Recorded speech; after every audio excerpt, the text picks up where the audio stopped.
워렌 버핏의 현재 자산은 1220억 달러, 한화로는 약 160조 5천억 정도가 됩니다. 2006년 이후 기부금만 해도 510억 달러입니다. 이런 그에게도 시련은 있었습니다. 어린 시절 아버지의 간절한 설득으로 대학에 진학하게 됩니다. 펜실베니아 대학교 와튼스쿨 경제학부에서 2년간 공부한 뒤 네브래스카 대학으로 편입하여 조기 졸업합니다. 이렇게 수재였던 버핏도 하버드 경영대학원에 지원했지만 낙방하고 말았습니다. 마음의 상처를 안고 다른 대학원을 알아보던 버핏의 눈에 운명처럼 들어온 학교가 있었는데 그곳이 바로 콜럼비아 대학원이었습니다.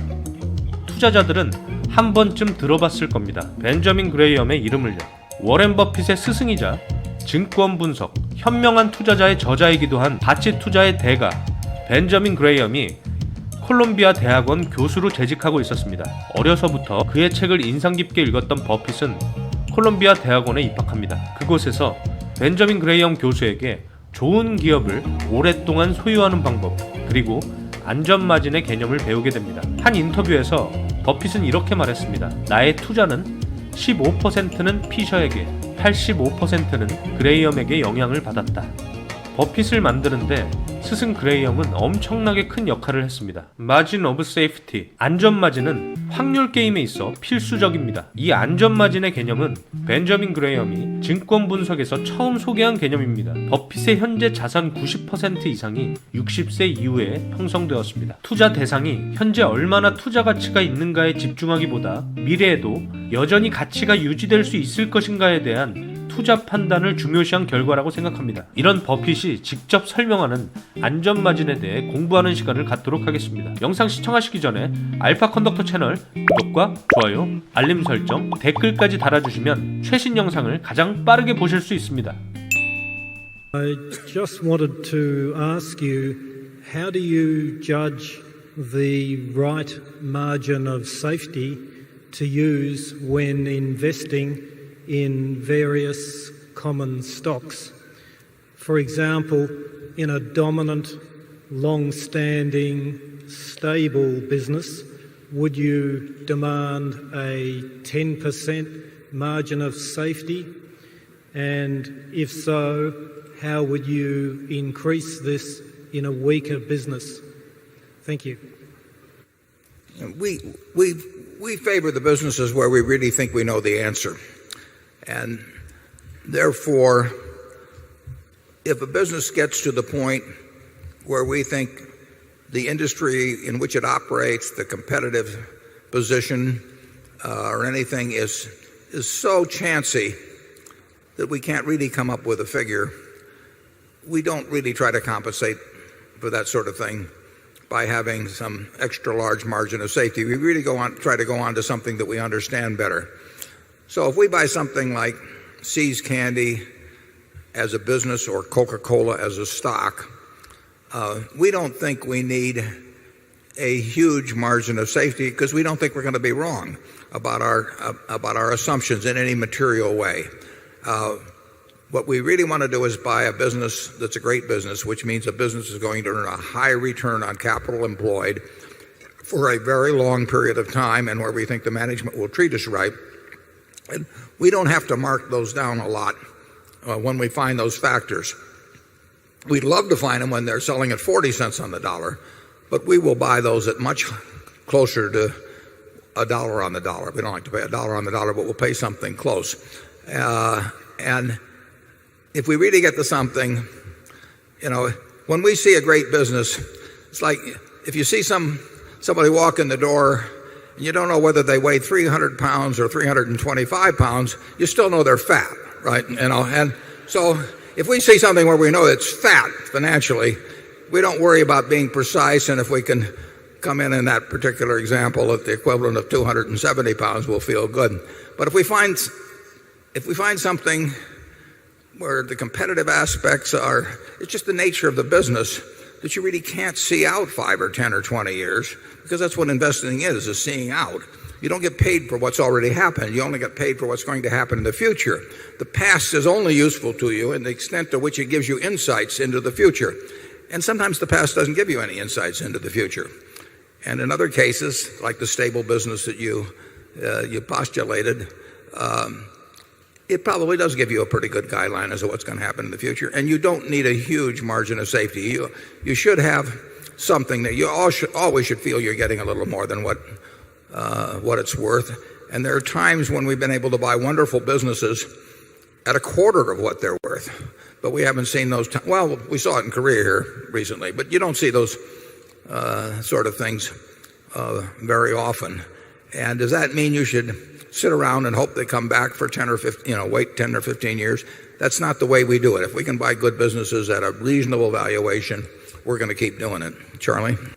Yeah, that margin of safety concept boils down to getting more value than you're paying.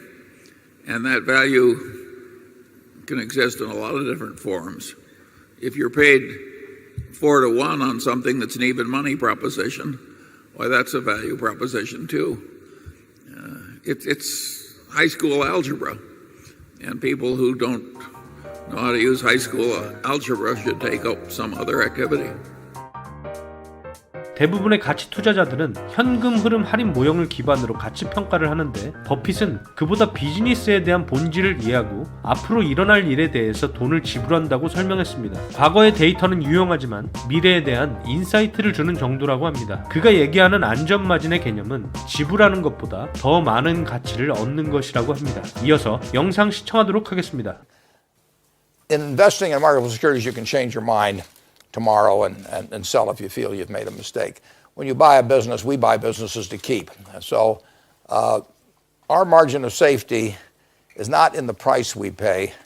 It's in crossing the threshold of being virtually certain that we're buying into a business that has durable competitive advantage, one with good economics, and we're buying in with people who have a passion for the business and who are going to run it the same way the year after they sold to us that they ran it the year before. So our margin of safety gets more into qualitative characteristics than the quantitative aspects that you're probably referring to in terms of the Ben Graham standard of buying a business for. He would say buy a stock. If you think a stock is worth $10, don't pay $9.90 for it, but pay $8 or something like that. When you're buying businesses, it's a different criteria. You're buying to keep. And you better make sure that you're buying both a business that you're going to like 10 or 20 years from now and a management that you're going to love 10 or 20 years from now. We don't look for specific sectors. We do look for businesses that I can understand. Now, when I say understand, that means where I feel that I have a